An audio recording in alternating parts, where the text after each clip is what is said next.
Pemirsa, Menteri Pertanian Republik Indonesia Syahrul Yassin Limpo melakukan kunjungan kerja ke Gampong Blangmiru, Kecamatan Simpang 3, Kabupaten Aceh Besar.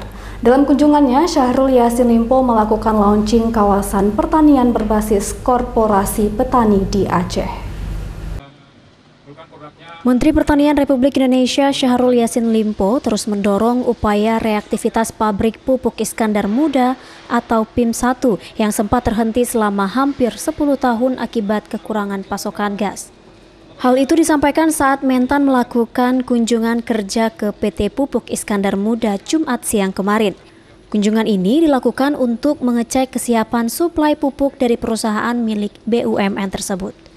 Menurutnya, reaktivitas PIM1 perlu dilakukan untuk memenuhi kebutuhan pupuk petani baik di Provinsi Aceh maupun daerah lainnya, sehingga dapat menjaga dan meningkatkan produktivitas para petani.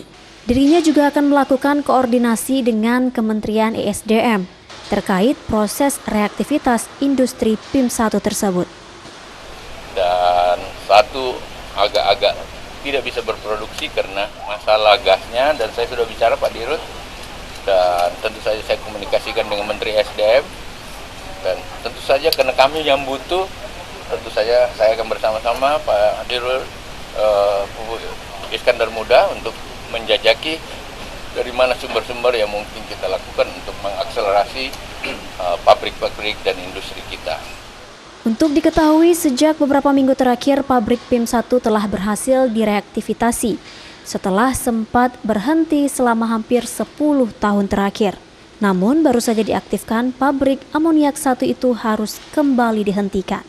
Sebelumnya, Direktur Operasi dan Produksi PT PIM Jaka Kirwanto mengatakan operasi PIM1 terpaksa dihentikan kembali karena tidak adanya bahan baku berupa pasokan gas. Pasokan gas yang sebelumnya diberikan oleh pemerintah hanya cukup untuk menjalankan running test pabrik.